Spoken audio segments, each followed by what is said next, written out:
Hello dear students, কেমন আছো সবাই? আশা করি সবাই খুব ভালো আছো। Potential BUETian advance level math practice প্রবলেমের আজকের ক্লাসে তোমাদের স্বাগতম। আজকে আমরা যে প্রশ্নের সমাধান করতে চলেছি সেটি হচ্ছে ফিজিক্স ফার্স্ট পার্টের মহাকর্ষ অভিকর্ষ অধ্যায়েরই একটা ছোট্ট এবং দারুণ বেসিক ম্যাথ। সো খুবই কম সময়ের মধ্যে আমরা একটা দারুণ বেসিক ম্যাথ আমরা করতে চলেছি। সো আশা করি শুরু থেকে শেষ পর্যন্ত থাকবা, তাহলে তোমাদের এই অধ্যায়ের বেসিক কনসেপ্টটা আরেকটু ডেভেলপ হবে। আসো শুরু করা যাক। তাহলে প্রথমে আমরা কোশ্চেনটি ভালোভাবে আগে দেখে নিই কি বলা আছে। দেখো যে এম ভরের তিনটি ভারী বস্তু একটি সমবাহু ত্রিভুজের তিনটি শীর্ষবিন্দুতে রাখা আছে। তার মানে একটা সমবাহু ত্রিভুজ আকারে তিনটা কোণায় তিনটা বস্তু আছে, ঠিক আছে। এখানে বলা আছে ত্রিভুজটির বাহু এ, বাহুগুলোর দৈর্ঘ্য সমবাহু ত্রিভুজের প্রত্যেকটা বাহু এ বস্তুগুলোর তুলনায়, আচ্ছা বাহুর দৈর্ঘ্যটা এই বস্তুগুলোর তুলনায় মাত্রা সাপেক্ষে অনেক বড়। তার মানে এই এর মানটা অনেক বড়। ধরো বস্তুদ্বয় কিন্তু আসলে আমাদের ছোট ত্রিভুজের মতো মনে হলো, এরা অনেক দূরে দূরে অবস্থিত।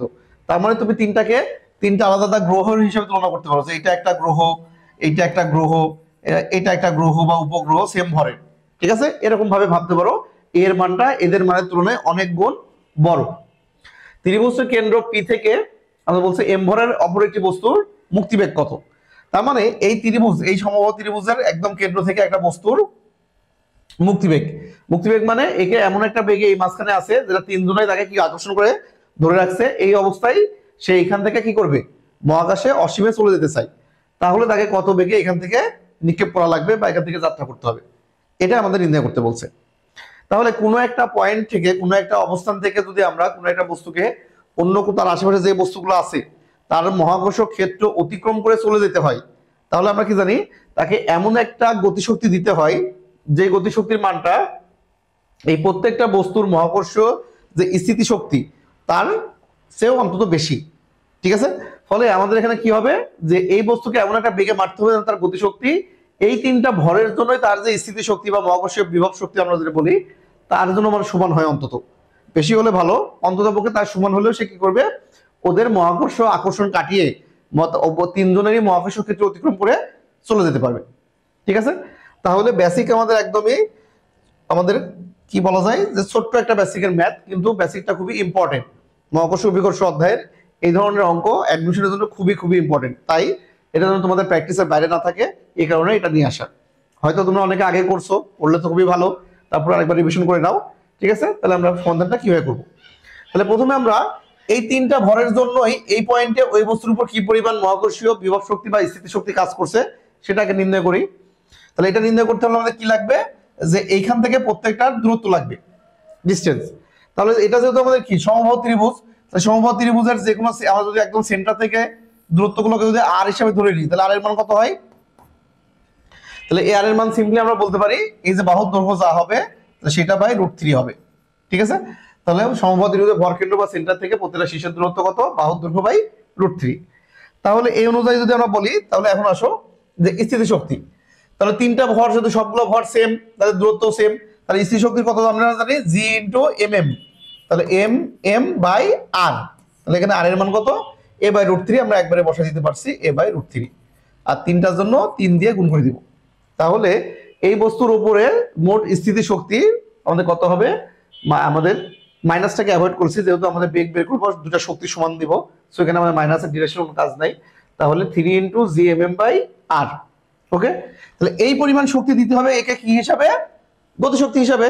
তাহলে সে কি করতে পারবে, এই তিনজনের যে অভিকর্ষীয় বলের যে প্রভাব সেটা অতিক্রম করে অসীমে চলে যেতে পারবে। তাহলে এখানে আমরা কি করতে পারি, এটা সমান সমান ওই বস্তুর গতিশক্তি, আর যে বেগে মারবো এটাকে মুক্তিবেগ, তাহলে আমরা হাফ এম ভি স্কয়ার লিখলাম। তাহলে এখান থেকে আমরা যদি ক্যালকুলেশন করি দেখো তাহলে একটা এম তো ভ্যানিশ হয়, ঠিক আছে। তাহলে কত থাকে, 2টা উপরে চলে আসছে, আর এখানে √3 যদি আমরা উপরে উল্টাই দিই তাহলে এখান থেকে আমরা ইজিলি আমাদের মুক্তিবেগের মান পেয়ে যাচ্ছি। তাহলে মুক্তিবেগ আমরা করে ফেলি যে এটা যদি উপরে দাও তাহলে আমাদের হচ্ছে √3, তাহলে √3 তাহলে 6, তাহলে 6√3, তাহলে এখান থেকে যদি আমরা এই পাশে গুণ করে দিই তাহলে 6 আর √3 উপরে চলে যাচ্ছে, তাহলে এই পাশে থাকছে 6√3 জিএম বাই এ সমান সমান ভিই স্কয়ার। তাহলে আমাদের দরকার শুধু ভিই, তাহলে অতএব ভি এর মান মুক্তিবেগ কত আসছে পুরোটা রুট, তাহলে আমাদের পুরোটা রুট ওভার করে দিলে 6√3 ইন্টু জিএম বাই এ, তাহলে এই মানটা আমাদের সবগুলো মান দেওয়া থাকবে। ইনপুট করে দিলে আমরা ইজিলি কি পাচ্ছি, ওই বস্তুর মুক্তি বেগ পেয়ে যাচ্ছি। তাহলে এভাবে 3টা বস্তু হোক, 4টা বস্তু হোক বা 2টা বস্তু হোক, আমাদের স্ট্রাকচারের বইয়ে অলরেডি 2টা বস্তু দিয়ে আছে যে পৃথিবী আর চাঁদ এদের সংযোগ রেখার মধ্যবিন্দু থেকে একটা বস্তুকে অসীমে পাঠাবো, সেক্ষেত্রে কত হবে? তাও একই কাজ, ওই বিন্দুতে পৃথিবীর জন্য মহাকর্ষীয় বিভব শক্তি, চাঁদের জন্য মহাকর্ষীয় বিভব শক্তির যোগফল হবে ½ v²। 4টা বস্তু থাকলে 4টা বস্তুর মহাকর্ষীয় বিভব শক্তির আমাদের সমান সমান হবে এর গতি শক্তি। তাহলে এইভাবে 3টা 4টা বিভিন্ন দিয়ে আসে। তাহলে সরল রেখা বা বর্গক্ষেত্রের জন্য আমরা অনেক আগে আমরা বারবার করছি হয়তো, তা আমরা ত্রিভুজটাই তোমাদের জন্য দেখালাম।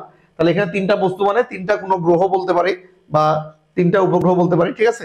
এখানে ভরগুলো সমান ছিল, আর ভরগুলো যদি ভিন্ন ভিন্ন হয় m1 m2 m3 যদি দিয়ে দেয়, তাহলে প্রত্যেকটার পৃথক পৃথক যোগ করে সেটা শুনে mv² দিব। তাহলে যদি এইটার ভর এটা আবার ভিন্ন হতো, তাহলে এই বস্তুর জন্য কত হতো? gm1 m2/r, এটার জন্য হতো gm3 m4/r, gm, এভাবে আমরা বের করে নিতাম, সেটা যোগফল ½ mv² দিতাম। সো কনসেপ্ট একটা শিখলে যেন আমরা সেই টাইপের আরো 10টা ম্যাথ পারা যায়, তবে বুঝতে পারবে যে হ্যাঁ আমরা বেসিকটা শিখতে পারছি। ওকে, তাহলে সিম্পল একটা ম্যাথ, তারপরেও তোমাদের জন্য এটা খুবই ইম্পর্টেন্ট। আশা করি অবশ্যই তোমরা এটা প্র্যাকটিস করে নিবা। ওকে, তাহলে দেখা হচ্ছে নেক্সট ক্লাসে। আজকের মতো এই পর্যন্তই। যদি কোনো কোশ্চেন সম্পর্কে কোনো ডাউট থাকে, কোনো প্রশ্ন থাকে, আমাদের কমেন্টে জানাতে পারো। আমরা নেক্সট ভিডিওয়ে সেটা অবশ্যই ব্যাখ্যা করব। আর যদি ভিডিও অবশ্যই ভালো লাগলে লাইক শেয়ার করে দাও তোমাদের ফ্রেন্ডসদের মধ্যে, ঠিক আছে। আর তোমাদের আর কোন অধ্যায়ের কোর্সিনে বেশি সমস্যা আছে বা কোন অধ্যায়ে তোমরা ভিডিও চাও, সেগুলো যদি আমাদের কমেন্টের মাধ্যমে জানাও, আমরা পরবর্তীতে কিন্তু ওই সমস্ত অধ্যায়ের প্রশ্নগুলো নিয়ে তোমাদের সাথে অবশ্যই আলোচনা করব। তো দেখা হচ্ছে নেক্সট ক্লাসে নতুন কোনো প্রশ্ন নিয়ে।